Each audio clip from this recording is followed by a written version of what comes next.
Hey everyone, welcome to a brand new video here on the channel. Today we're going to take a look at World of Warcraft, and this is a highly requested video. I'm basically going to show you which mods I use and my computer settings or my game settings. Hopefully you guys will enjoy this video. If you do, go ahead and press that like button. Don't forget to subscribe, and let's get into the video.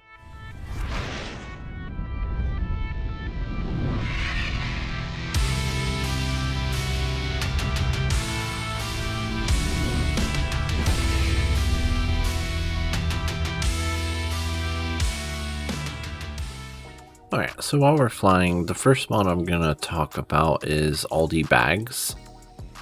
Basically, it just turns your backpack into this.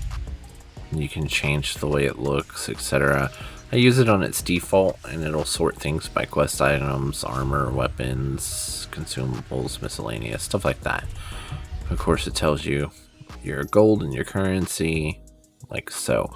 There's not much to that mod, but it is very helpful.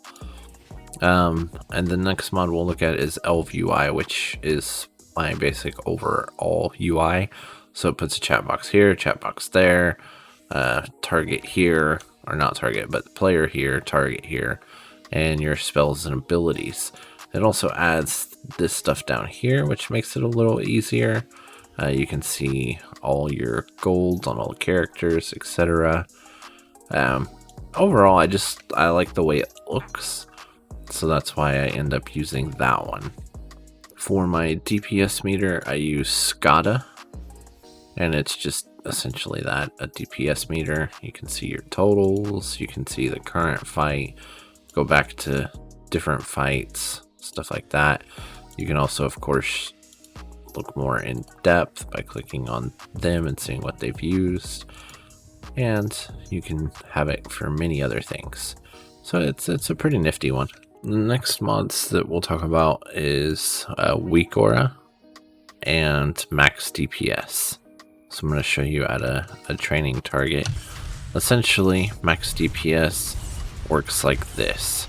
It puts a circle around what it thinks you should use next in order to maximize your rotation. There are some limitations to it. It doesn't take into account certain things like trinkets or any of that, so it's just your base rotation. It is pretty nifty though. I do enjoy it, especially when I'm first starting to learn a class, because you may not know what you need, and if you don't have a spell on your bar that it thinks you should be using, it'll yell at you in the chat saying, hey, that's not on your bar.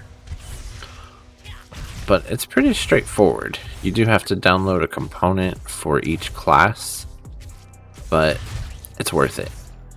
The weak auras, which is a little bit different, basically it allows you to do imported scripts, and in my case I imported a rogue script which shows me all of my abilities that I need to refresh. Like, see, max DPS wanted me to refresh Slice and Dice right there, but it really wasn't necessary.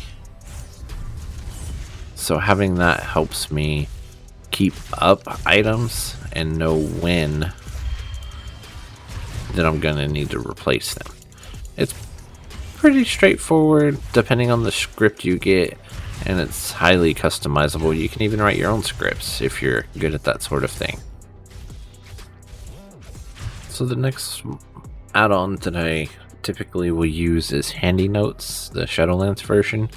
Basically what that does is it's going to put things onto your map, and it'll show you how to complete it, or at least it'll tell you what it is and what you can get for it. And it works on all the different zones, as you see here. It'll also allow you to ping an area like so, and then you can share that ping with friends if you want to tell them where to go. So it is pretty nifty. A real simple add-on also is Chords, which will tell you the coordinates of wherever you mouse over, and where you're at.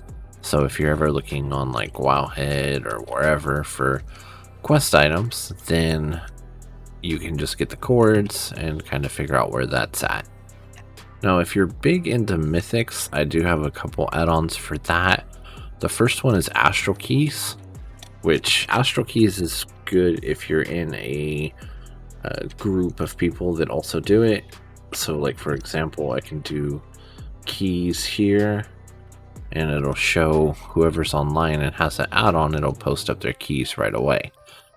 We also have the Mythic Plus Timer, which is basically just an upgraded UI to show you what your percentage is at and what your timer is.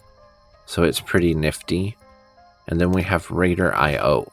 The point of Raider IO, especially if you like doing pre-made groups, is to kind of help you along those guidelines, or help you along those lines rather. So let's see if I can find anybody. Okay, nope, for some reason I had it disabled, but now we can see. So when hovering over people's names, it'll tell you their Raider IO score, and it'll tell you the best runs they've done, how many timed runs for certain categories. It only works for some people, it seems, like especially I guess they would have had to have done the content. But when you're doing, as I mentioned, LFG, and you're looking through, as you find groups, you can see what the leaders' scores are. Or if you're setting up a group, you can see each one that tries to join. So it's like a quick reference way of saying or seeing how experienced they are in Mythics. So it is pretty helpful. Another good add-on that I use for leveling or gearing is called Pawn. And essentially what that does is it's going to give a score to some of your items. And it'll tell you if those items are better for you. So like, for example, this belt that's 203, it says is a little bit better for me than the 207 belt I have, and that's because it has versatility, which I need, while this belt doesn't. I wouldn't go off of it like it was the gospel or anything. It doesn't always have the most accurate information, and it's based on just, you know, whatever they put into it. But of course, some things act a little bit differently than they do on paper. So use it with a grain of salt. But as you're leveling, it'll give you an indication as to whether or not something is good for you or not. Okay, and the last mod, which is a must-have if you plan on doing dungeons or raids, is DBM or Bigwigs. Both of them act kind of the same. I actually use both just as a failsafe, I guess, but you really don't have to use both. But they're going to give you warnings and stuff when something's happening, and that will let you know to, hey, move out of the way, or hey, you're standing in a puddle. Stuff like that. I definitely recommend you have all of that. Right, and then the last thing we'll take a look at is my graphic settings. I really won't talk much about it because it's pretty much just defaulted to what I had with my graphics card. But here's a nice little screen of it in case you guys were wondering. And like I said, I haven't really changed most. I really need to change that though. Let's see. I don't know that that will change the way I want to. Target FPS. Let's do 120. It's very hard to get. Okay, there we go. And we'll see if that does anything, but who knows. But anyways, hopefully you guys enjoyed this video. If you did, go ahead and press that like button. Don't forget to subscribe, and I will catch you in the next one. As always, Thanks for watching. You wear a hat, they call dad. Me, I'm the dad in a hat. You just like clubbing and clothes. Me, I like afternoon naps. 3, I be missed for the road. My oldest like counting racks. You wear a hat, they call dad. Me, I'm the dad in a hat.